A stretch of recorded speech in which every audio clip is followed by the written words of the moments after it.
Tá, eu baixei aqui o PDF simplificado, porque o que você tinha me mandado era o completo. E como eu falei, não tem tempo a perder não. Não tem nada de PDF completo a essa altura. Então esse aqui, enquanto o outro acho que tinha 60 páginas, esse aqui tem apenas metade, né? 30, 30 e poucas páginas.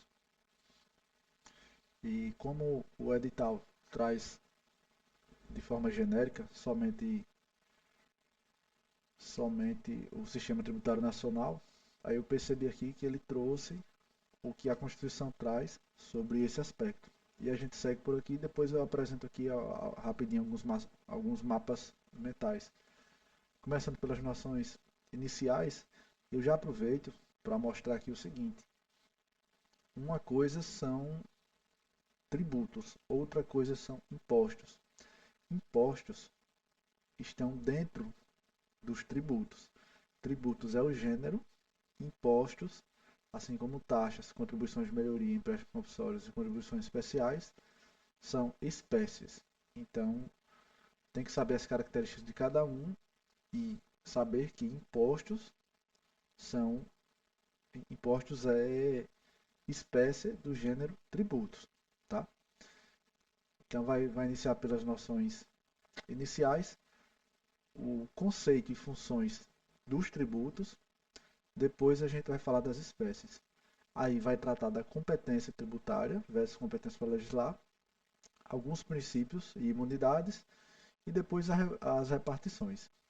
Coisa rápida, eu acredito que não vai ter nada aprofundado. Então vamos lá, o Estado ele tem duas formas de carregar recursos, né? De arrecadar dinheiro, por meio de receitas originárias e derivadas. Originárias são aquelas receitas que decorrem de exploração de atividade.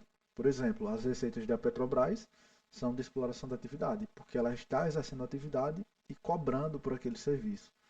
No caso, por aquela entrega, né, de produto. No caso, derivados aí de petróleo. Quando a gente trata de tributos, a gente está falando de receita derivada. Isso aqui pode ser uma questão de prova. E ela decorre do exercício do poder do império, né? Porque os tributos são prestações pecuniárias compulsórias. Ou seja, o contribuinte não tem outra opção a não ser pagar. Enquanto as receitas originárias, não. O, o contribuinte, a pessoa física, está tratando ali com o Estado como se fosse com um particular, né? Até porque a gente, quando estiver falando de empresas públicas, né, estatais, empresa pública, sociedade de economia mista, que exerçam atividade de exploração econômica, ela vai ter, em sua grande maioria, as aplicações das regras do direito privado.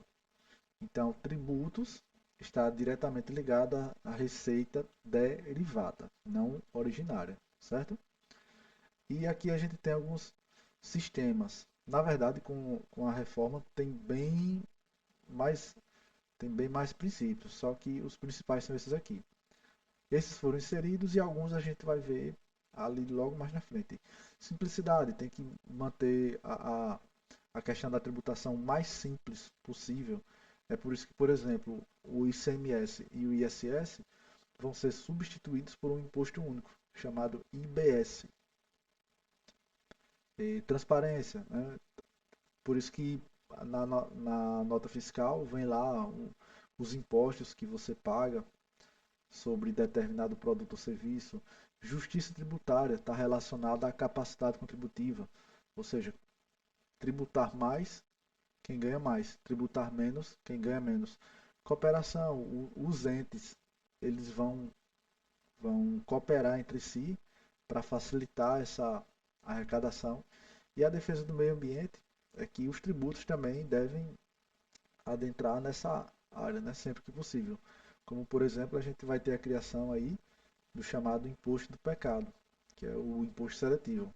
E ele vai incidir sobre bens que fazem mal à saúde ou que fazem mal ao meio ambiente. Tá? Então vamos lá. Começando pelo conceito de tributos. É isso aqui. Ó. Isso aqui seria bom você decorar esse texto. Eu acredito que você vai decorar sim, porque A gente vai estudar cada parte, mas isso aqui ela pode colocar lá numa questão de prova e trocar uma coisinha ou outra. Então, o que é um tributo? Tributo é toda prestação pecuniária compulsória, ou seja, você não tem não tem como se eximir de pagar o tributo. Ela surge a partir da lei, não é de um contrato. A gente vai ver que quando houver uma relação de contrato entre o Estado e o particular, não vai ter compulsoriedade. Né? A gente vai estar falando aí de tarifa ou de outros tipos de prestação. Mas a compulsoriedade, ela, o tributo é compulsório porque ele decorre exatamente de lei. Então, tributo é toda prestação pecuniária compulsória e essa prestação tem que ser em moeda ou cujo valor nela possa se exprimir, ou seja, a regra é que seja em moeda, mas também existem outras formas. Tá? Deve ser pago em dinheiro, pecúnia. Isso aqui ó, vai cair em prova. Não sendo admissível seu pagamento em bens, imagine que você tem um tributo a pagar, você tem o IPVA do seu carro a pagar, e você quer pagar com produtos natura. Não, não pode, tem que ser em dinheiro. Bem como não, você também não pode pagar em serviço. Você chegar na prefeitura e pedir para lavar a prefeitura para sei lá, para passar um mês trabalhando para descontar do valor do seu IPTU.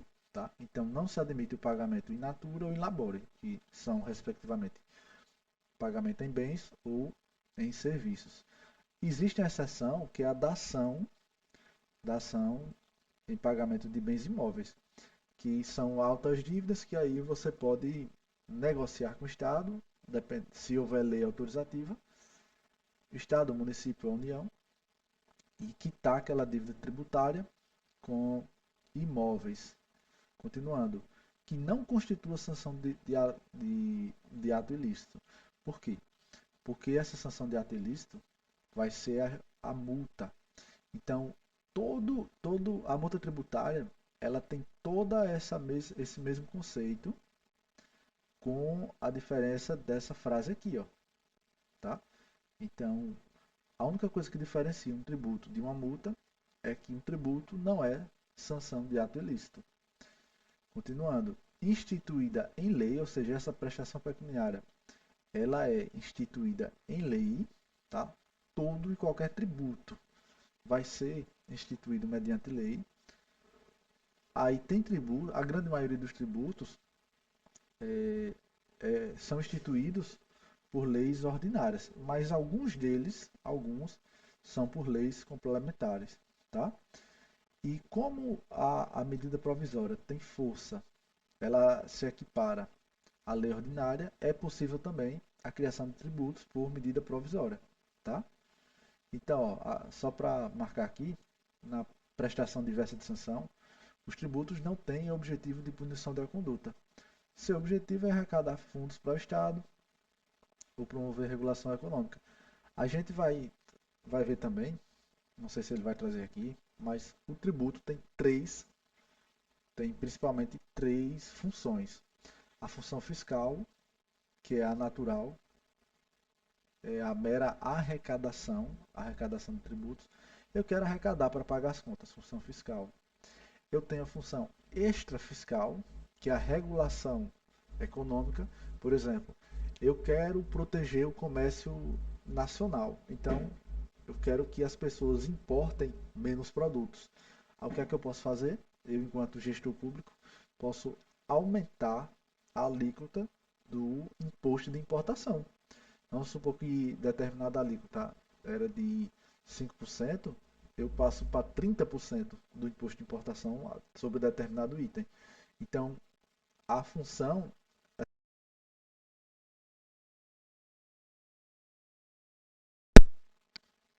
Então, essa função específica, nesse caso, ela é. Voltou aqui, né? Então, nesse caso específico, quando eu estou regulando o comércio, regulando alguma atividade, intervindo na economia como um todo é a função extrafiscal. E tenho ainda a parafiscal, que é aquela que eu arrecado para direcionar o recurso a terceiros. Por exemplo, o SESC, o SENAI, a, as contribuições para a OAB, por exemplo, para os conselhos de classe.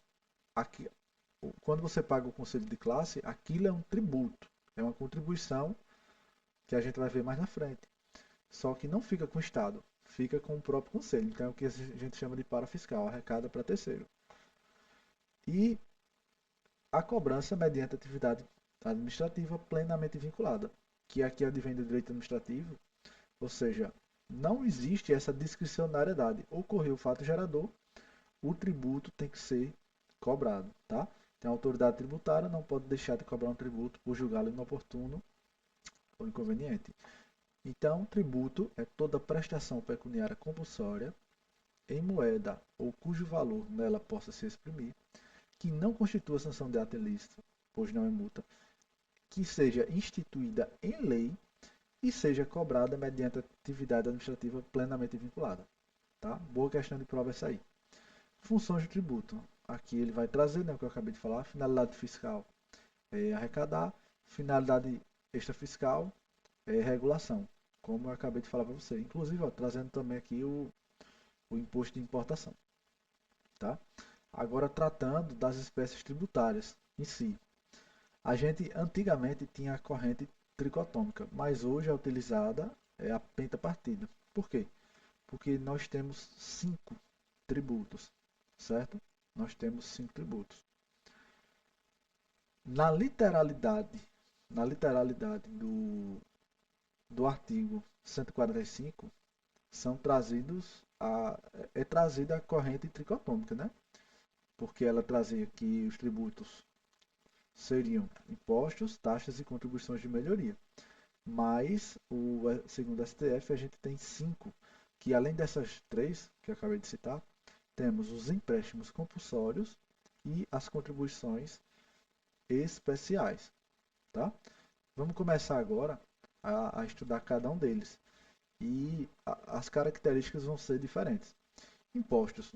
O que são os impostos? O fato gerador do imposto é uma situação independente de qualquer atividade específica estatal. E ele vai decorrer de manifestação de riqueza. O que significa isso? Quando você manifesta a sua riqueza de alguma forma, é possível que você pague imposto por conta disso. Por exemplo, quando você compra um veículo, isso é uma manifestação de riqueza. Tá? Não estou dizendo riqueza no sentido de ser rico, mas de dispor, de dispendiar, né, financeiramente, gastar dinheiro, seja de qualquer forma. Eu falei comprar um carro, mas poderia ser comprar 1 quilo de arroz. Você também vai pagar imposto. E por que, independente de qualquer atividade específica estatal? É o que a gente chama de tributo não vinculado. Porque depende apenas de um fato seu. Ou seja, o Estado ele não precisa fazer nada por você. Ele até vai fazer. Ele vai, com a arrecadação dos impostos, ele vai remunerar os serviços chamados UTI-Universo, né? São os serviços gerais.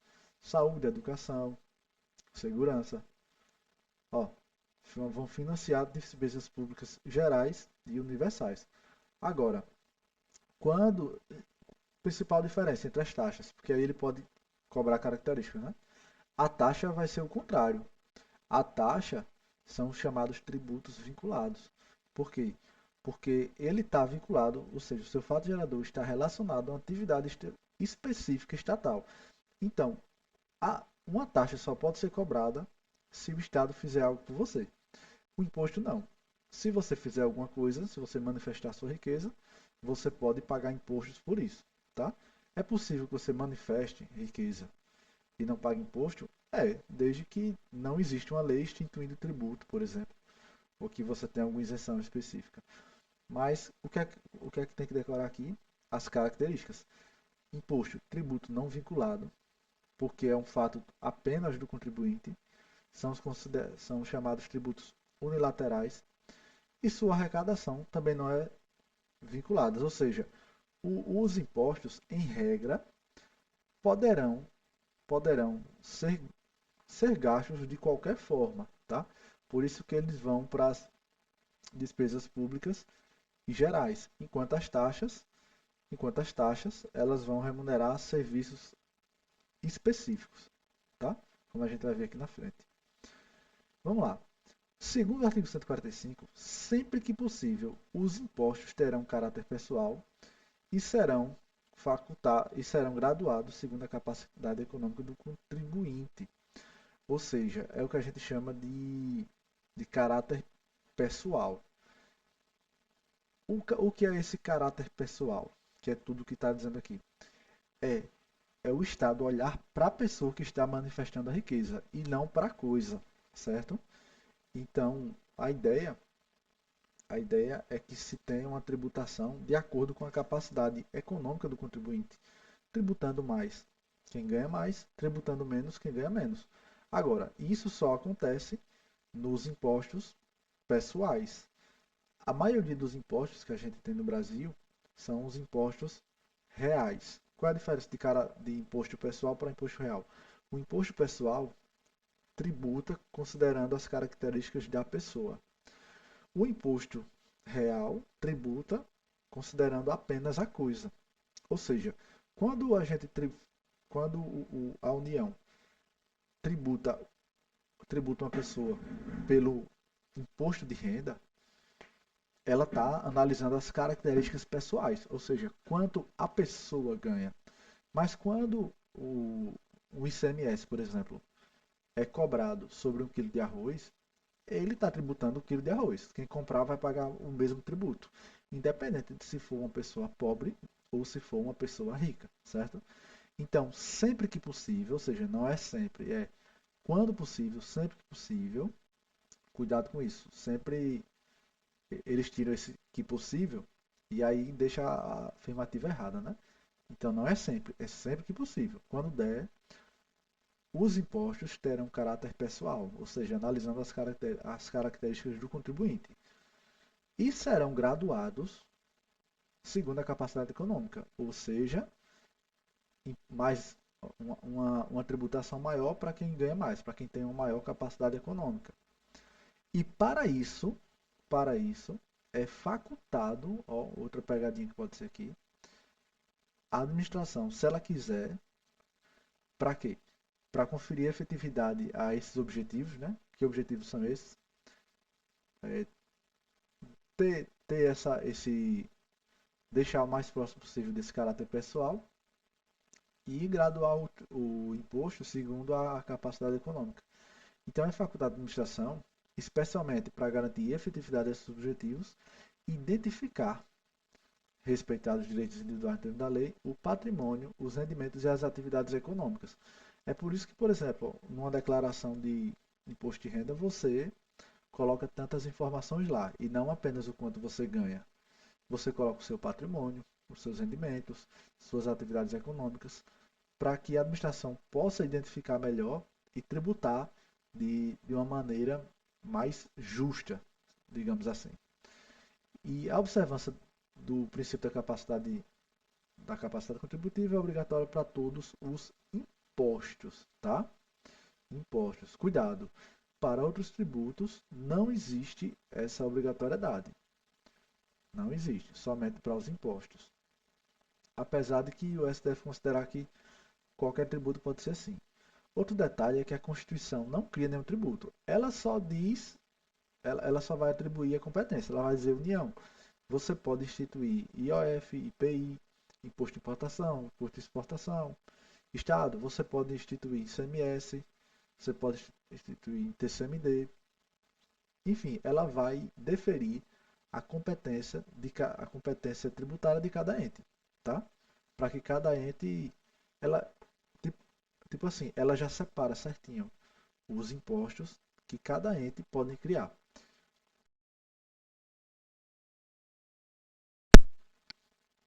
Então, de forma que a União não vai poder jamais criar um imposto que a Constituição dê a competência ao Estado, bem como o Estado não vai poder criar um imposto que é de competência do município e etc. Agora, a Constituição não está criando tributo, ela está atribuindo a competência. Por lei própria, cada ente vai criar os seus tributos, né? No caso, por lei ou, dependendo do caso, por medida provisória, no caso da União, tá? Em relação aos impostos, há de se destacar que cabe à lei complementar definir os fatos geradores, base de cálculos e contribuintes. Então veja, vamos lá, vamos seguir aqui um raciocínio. A União, ela vai dizer quais são os impostos de cada ente, certo? E ela está dizendo também o seguinte, olha, tem que ter uma lei complementar para definir quais são os fatos geradores de cada imposto, desses aqui que eu estou citando, quais são as bases de cálculos de cada imposto, ou seja, sobre qual valor vai, vai ser aplicada a alíquota, e quem são os contribuintes desses mesmos impostos. E quem faz isso é o CTN, o Código Tributário Nacional, tá? Ó, agora cuidado. A Constituição, ela diz que cabe a lei complementar definir fato gerador, base de cálculo e contribuinte, mas ela não fala que tem que definir a alíquota, porque a alíquota ela vai ser ela vai ser instituída, ela vai ser dita na instituição do próprio imposto. Então é mais ou menos assim, ó, criando aqui uma linha de raciocínio. A Constituição diz: a União poderá criar o imposto de importação, certo? Então, somente a União pode criar imposto de importação. O CTN, que é a lei complementar, que vai trazer as regras gerais dos impostos, vai definir, vai dizer, olha, o fato gerador do imposto de importação é importar mercadoria estrangeira, barará, barará. Vai dizer o que é a base de cálculo, você dizer, ó, a base de cálculo do imposto de importação vai ser o valor convertido em moeda nacional, acrescido de multas, de frete, não sei o que. O CTN vai trazer isso, bem como os contribuintes, tá? E o Estado, no caso a União, quando for instituir, vai estabelecer a alíquota. Então a União, em uma lei ordinária, vai dizer: a União, por meio da Lei X, institui imposto de importação, nos termos do CTN da Constituição. A alíquota será X%, tá? E a partir disso, o tributo vai ser cobrado. Então, o imposto é basicamente isso, tá? A, existe uma separação que a gente vai ver nesse PDF bem certinha em relação aos impostos de cada ente. Ele não depende de nenhuma atividade específica estatal. É por isso que um grande erro das pessoas é dizer o seguinte: ah, eu vou pedir para pagar, para parar de pagar IPVA, porque a estrada está esburacada. E o IPVA é para isso. Não, o IPVA não é para isso. O IPVA é o imposto sobre propriedade de veículo automotor. Ou seja, você manifestou a riqueza. Como é que você manifestou? Adquirindo, tendo a propriedade de um veículo automotor. Aí você vai pagar o imposto anualmente, o IPVA. E o Estado não tem a obrigação de gastar essa receita com, as estradas. Ele gasta no que ele quiser, nos serviços gerais. Educação, saúde, segurança, etc. Tá? Então, um dos grandes erros é esse, das pessoas acharem que um imposto está vinculado a uma atividade específica estatal, mas não está. Imposto não. Taxa sim, mas imposto não. E o que são taxas? Taxas são meio que o inverso do imposto. Porque aqui sim elas são vinculadas. E o seu fato gerador está relacionado a uma atividade estatal específica relativa ao contribuinte. E a gente pode ter dois tipos de atividade.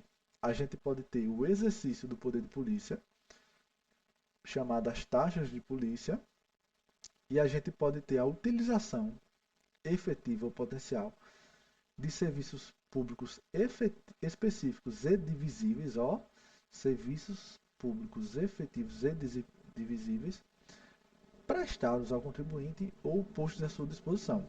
Nesse caso aqui são as taxas de serviço. A grosso modo, a gente vai ter a cobrança de taxa, considerando essas duas situações aqui. O que são as taxas de polícia?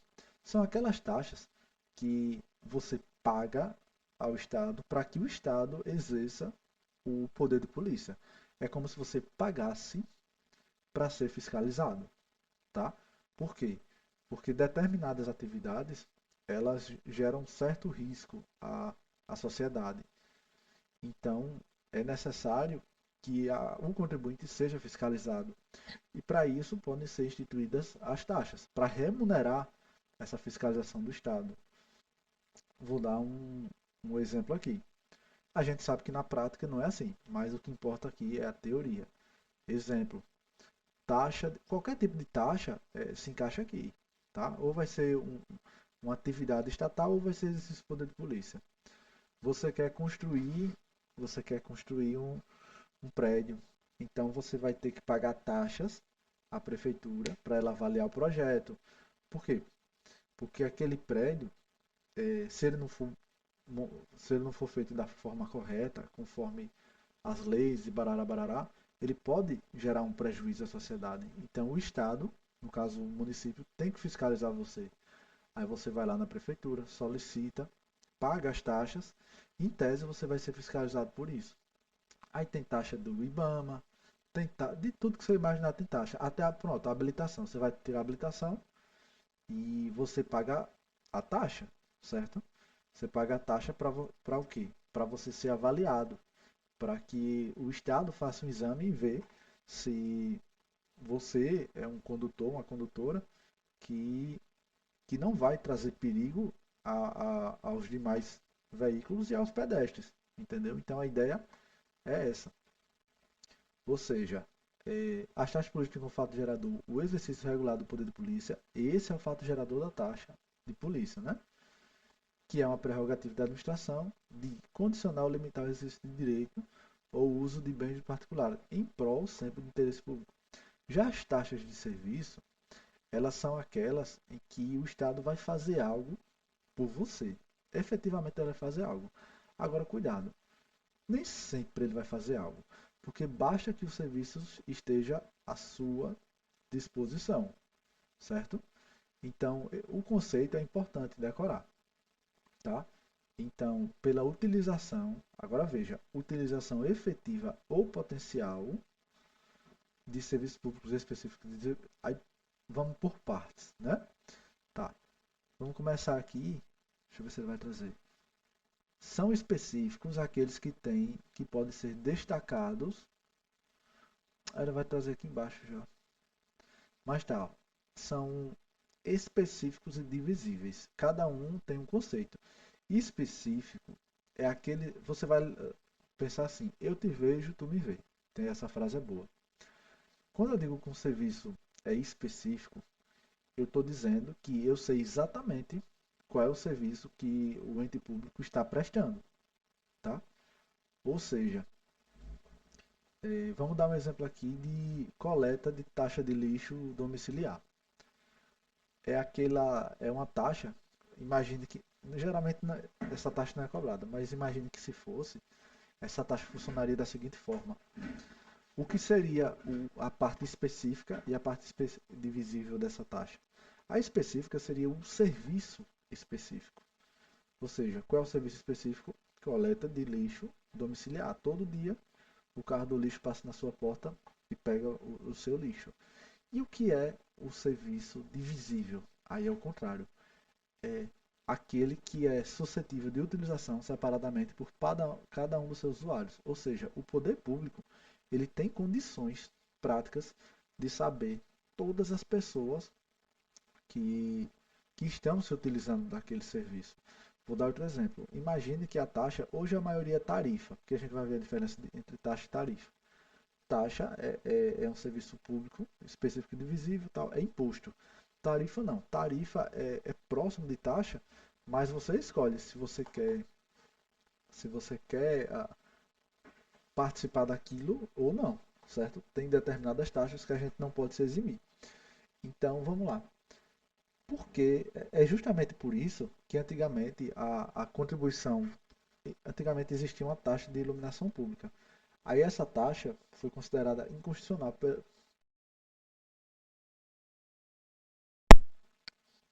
Então essa taxa foi considerada inconstitucional pelo STF, justamente por não se encaixar na parte de, de iluminação pública. Aí o que acontece? Ela foi considerada inconstitucional pelo STF justamente por não se encaixar na parte de, de iluminação pública. Aí essa taxa foi considerada inconstitucional pelo STF justamente por não se encaixar na parte de, de iluminação pública. divisível. Porque uma taxa de serviço, né? Ela tem que ser um serviço público segundo a, o CTN, ela tem que prestar um serviço público específico e divisível, certo? Então, imagine essa taxa de iluminação pública, que é aquela que a gente remunera os postes, né? Os postes que estão ligados. Ok, eu sei que o que é o serviço, então eu sei que é um serviço específico porque esse dinheiro está sendo gasto na iluminação pública. Mas como é que eu vou dividir isso? Como é que eu vou saber quem efetivamente utilizou? Se tem um poste na porta da sua casa, significa que ele está lhe servindo? E se você viajar, quem vai utilizar? E quem passa ali? Como é que você vai somar isso? Então, não tem como você dividir esse serviço, dizer quem efetivamente usou. Por isso que foi considerado inconstitucional a criação de taxa para iluminação pública. E aí os municípios se juntaram e conseguiram, por meio de uma emenda constitucional, criar a chamada COSIP, que é um tributo que foge de todas as regras, tá? Ele nem é imposto e nem é taxa. Ele não é imposto porque ele não advém de de um fato gerador de, de demonstração de riqueza, vou dizer assim, e também não é a taxa porque ele não é divisível. Então criou-se essa é uma contribuição sui generis chamada COSIP, Contribuição de Iluminação Pública, que nem é taxa e nem imposto. Aí tem muitas questões que dizem que a contribuição de iluminação pública é uma taxa. E esse tipo de questão está errada, tá? Então, continuando aqui, a gente já viu o que são especi... a gente já viu aqui o que são específicos e divisíveis. E veja só o cuidado que tem que ter aqui. Prestados ao contribuinte, quando efetivamente prestados, ou postos à sua disposição. O que quer dizer isso? Voltando para a taxa de coleta de lixo, né? Um caminhão passa todo dia na sua rua. Se todos os dias você colocar o lixo e ele recolher, esse serviço está sendo prestado. Agora, se você viajar, ou se você não quiser colocar o lixo todo dia, aí ok, o seu lixo não vai ser recolhido. Mas você vai continuar pagando a taxa porque o serviço está sendo posto à sua disposição. Então, retomando tudo isso aqui, taxa, ela pode ser uma taxa de polícia, que é quando você paga para ser fiscalizado de alguma forma, em razão desse poder de polícia, ou uma taxa de serviço, que é quando você utiliza efetiva ou potencialmente serviços públicos específicos e divisíveis prestados ao contribuinte ou postos à sua disposição, tá? Então, quando a gente falar de serviço específico e divisível, esses são financiados mediante taxas. Agora, os serviços útil-universe são financiados por meio de impostos. Então, o imposto, ele paga aquele dinheiro que o Estado arrecada com imposto, ele gasta basicamente com o que ele quiser, tá? Enquanto a taxa não. Ela só pode ser utilizada na própria prestação do serviço, no custeio daquela atividade que está sendo prestada.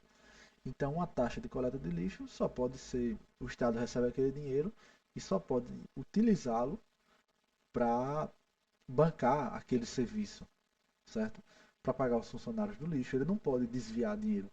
Impostos não. Impostos ele recebe aquele dinheiro e aí ele vai remunerar o que ele quiser, o que ele bem entender. É por isso que o IPVA, não sendo uma taxa, sendo justamente um imposto, o Estado não tem obrigação nenhuma de utilizar aquele dinheiro com tapar o buraco da pista, por exemplo. Tá? Então, aqui ele vai trazer jurisprudência, eu vou passar, coleta de lixo, serviço geral, lá, lá, lá. Aí, ó, é uma jurisprudência interessante essa da coleta de lixo, porque a gente tem a coleta de lixo de logradouros públicos e a coleta de lixo domiciliar. Então, se existe uma coleta de lixo da praça, aquilo ali não é serviço público específico divisível. Agora, a coleta de lixo domiciliar, aquele que pega o lixo na porta da sua casa, aí pode ser remunerado mediante taxa, tá certo? Por outro lado, a coleta de lixo proveniente de imóveis é específica e divisível. Pronto, justamente isso. O serviço de iluminação pública não pode ser remunerado mediante taxa, que eu já falei, né?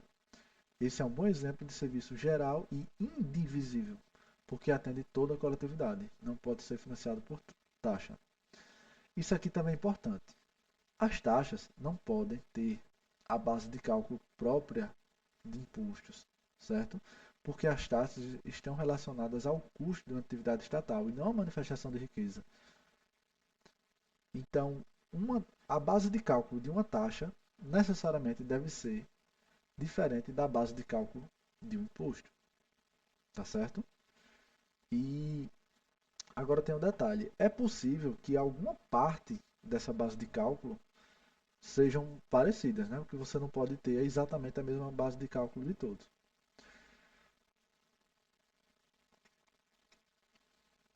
Ó, ela pode ter algum elemento, como vai trazer aqui. Porque aqui ela estava se confundindo com o IPTU e meio que ó, não pode só não pode ter identidade integral, mas pode ter alguns elementos da, de base. Eu não vou aprofundar nisso, mas essas partes da Constituição é que você tem que entender, tá? Contribuições de melhoria. São pouquíssimas utilizadas, mas não vai cair em prova. E o que são as contribuições de melhoria? É um tributo especial, que é distinto do imposto editável. E qual é o fato gerador?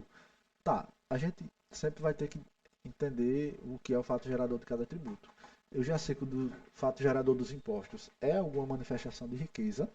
Fato gerador das taxas é uma atividade estatal, podendo ser a utilização do poder de polícia, ou então a prestação de um serviço, ou até não necessariamente a prestação, mas somente colocando à disposição. E o que é o fato gerador da contribuição de melhoria? É a valorização imobiliária decorrente de uma obra pública. Imagine você, imagine que você tem a sua casa e aí a prefeitura vai vai colocar asfalto na sua rua. Ela é calçada. A colocação do asfalto é uma obra pública, certo? Ok. Só que imagine que com essa obra pública ocorreu uma valorização imobiliária. A sua casa valia R$ 500 mil e por conta desse asfalto ela passou a valer R$ 600 mil. Então ela valorizou em R$ 100 mil. Se a prefeitura quiser, ela pode instituir a contribuição de melhoria, cujo fato gerador é justamente a valorização imobiliária decorrente de uma obra pública. Entendeu? Então veja, a mera realização da obra não é suficiente para fazer surgir a contribuição de melhoria. É necessário que, além da obra, exista uma valorização imobiliária. O seu imóvel, o seu imóvel seja valorizado por conta especificamente daquela obra pública, certo? Agora tem aqui, né, segundo o STF, o recapeamento, assim, um mero conserto, né? A rua já é asfaltada. Aí, não, mas restaurou aquele asfalto, tal, tal. Se já era asfaltada, é só manutenção. Então, ainda que haja uma valorização imobiliária, não dá ensejo a cobrança da contribuição de melhoria. Detalhe importante, os impostos, a gente viu que tanto os impostos quanto as taxas, aliás, os impostos previamente definido pela Constituição, os impostos específicos de cada ente. Então, a Constituição já vai dizer quais são os impostos de cada ente, tá? Já as taxas, elas vão ser instituídas de acordo com a própria competência da atividade do ente. Então, a Constituição não vai trazer, ó, o município, o município é responsável.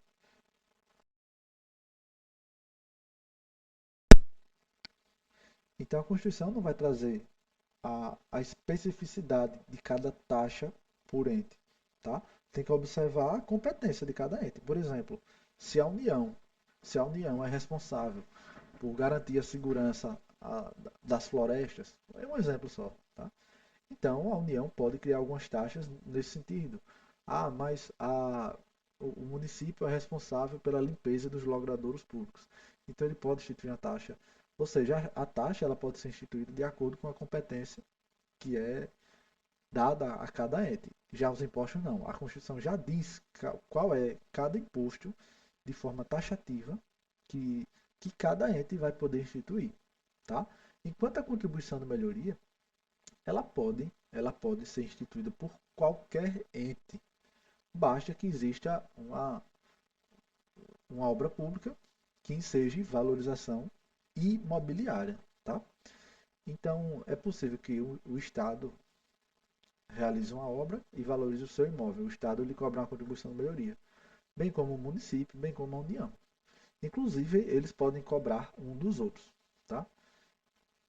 Então, é o que a gente chama de competência comum. Os impostos têm competência privativa, enquanto os tributos que são contraprestacionais, que são justamente as taxas e as contribuições de melhoria, são, são tributos de competência comum, certo? Então a contribuição de melhoria é um tributo contraprestacional. Por quê? Porque é uma retribuição. Você está pagando por uma atividade estatal específica, que foi justamente a obra que trouxe a valorização, tá? Então, a contribuição de melhoria, assim como as taxas, é um tributo vinculado.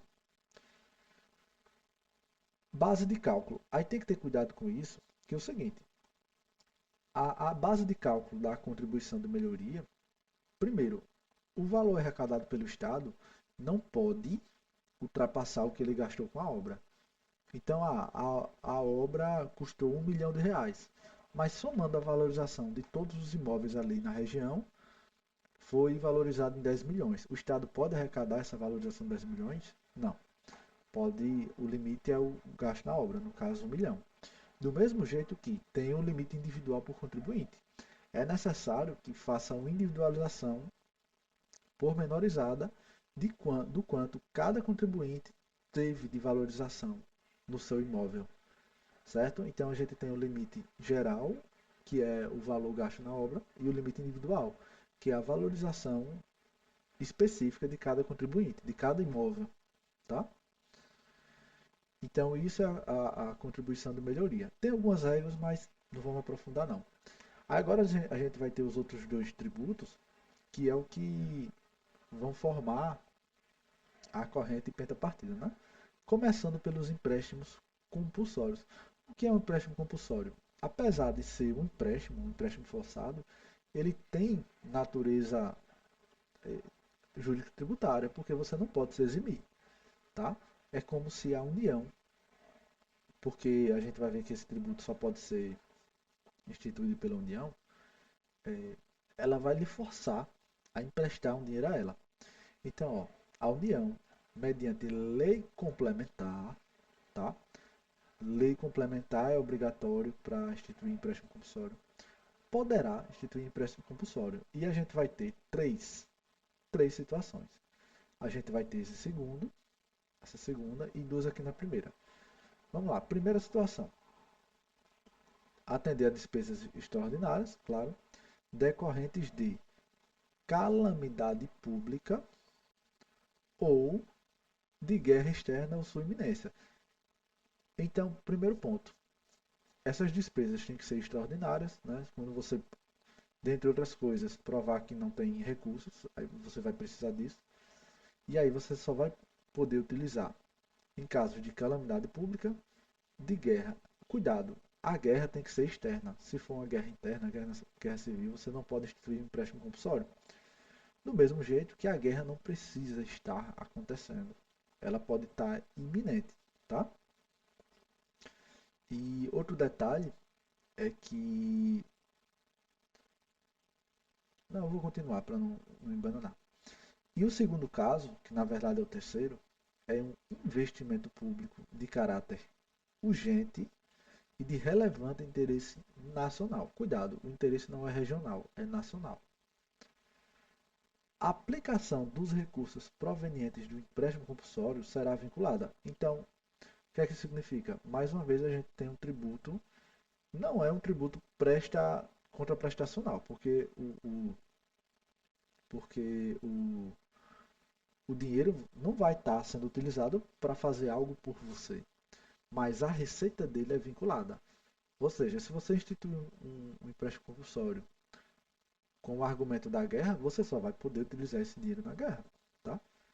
Outro detalhe, a guerra ou a calamidade pública não é o fato gerador, é a situação autorizadora, ou seja, é a situação que autoriza a instituição do tributo.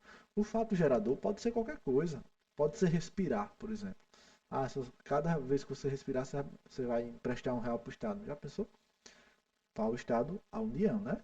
Aí aqui, quando ele diz a União, é, a gente está tratando de competência exclusiva, porque somente a União pode instituir empréstimo compulsório. E isso vai ser mediante lei complementar, tá? Inclusive, ainda tinha outro, mas foi considerado constitucional, que era, que era a absorção. Deixa eu ver se eu vou trazer aqui. Não vai não. Mas é quando a medida. Tem um texto bem interessante lá, mas foi justamente isso que Fernando Collor, na época, utilizou para o chamado confisco na poupança, né? Foi o empréstimo compulsório. Só que aí o STF depois considerou inconstitucional e hoje a gente só tem esses dois casos que na verdade são três, né? Então, o primeiro caso, os recursos precisam ser direcionados à guerra. E aqui é o seguinte, a gente vai ver os princípios mais à frente e tem dois princípios que eles são amplamente utilizados no direito tributário, né? O princípio da anterioridade.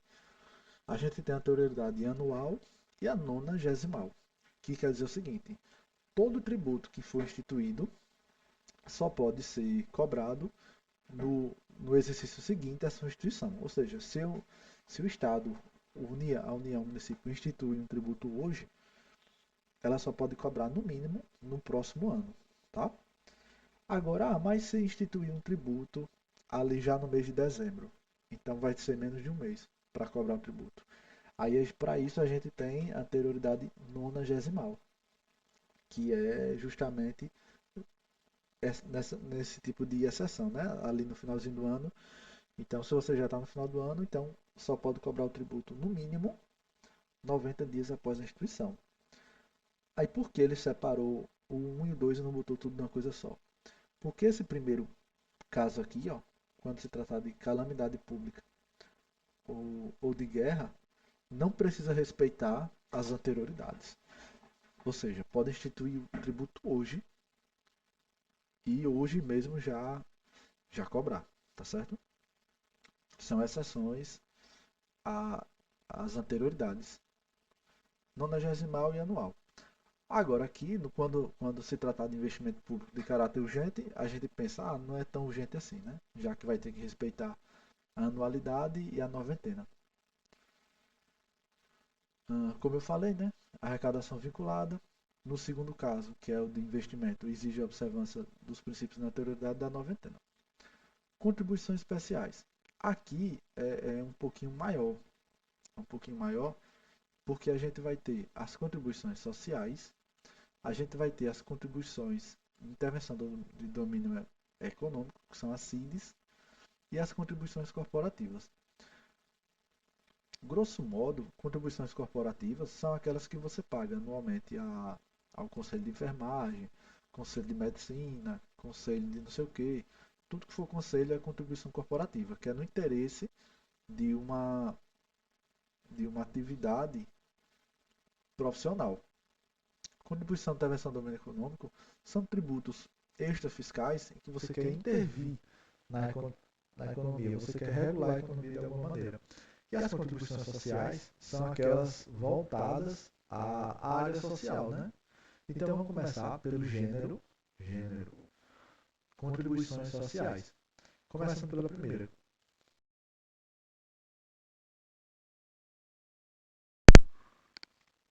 Então, começando pela primeira. Contribuições de Seguridade Social. Elas vão financiar a Seguridade Social.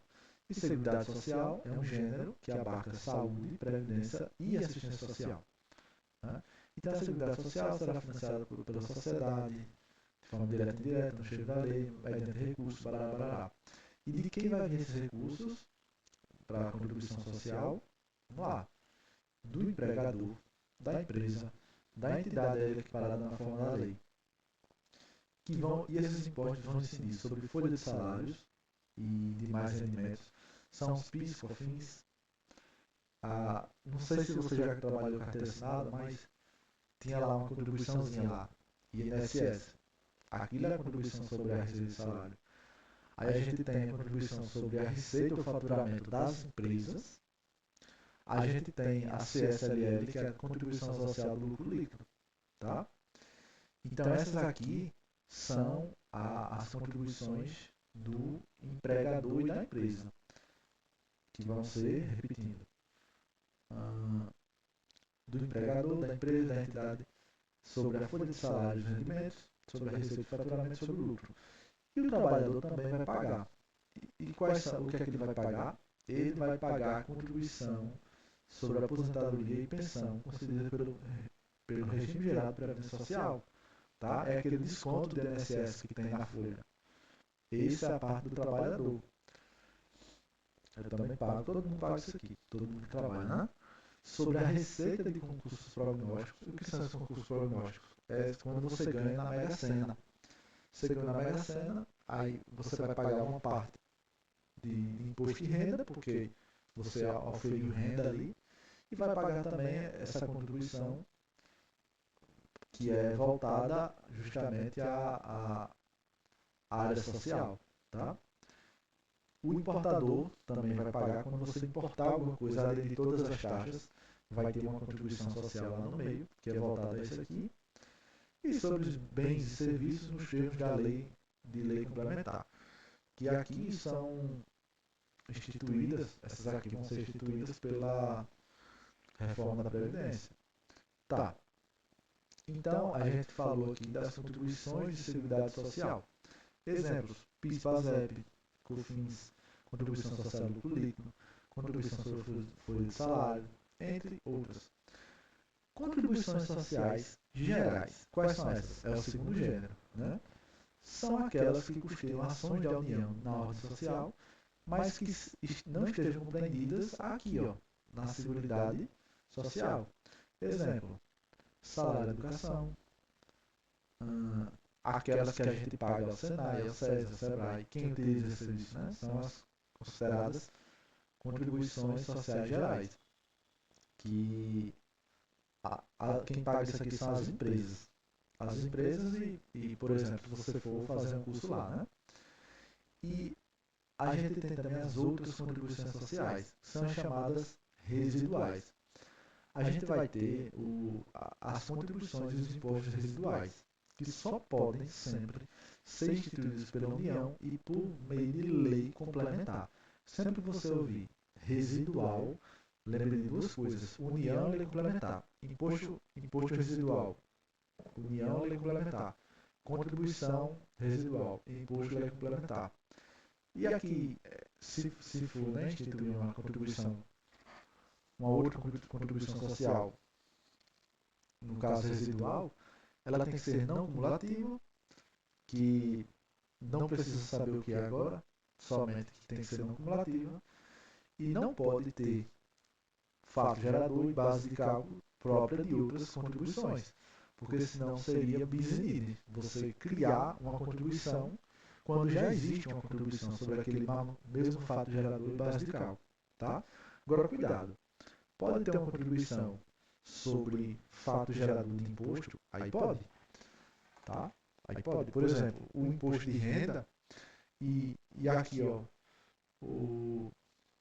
a contribuição social do lucro líquido são a mesma base de cálculo, que é o lucro do empregador.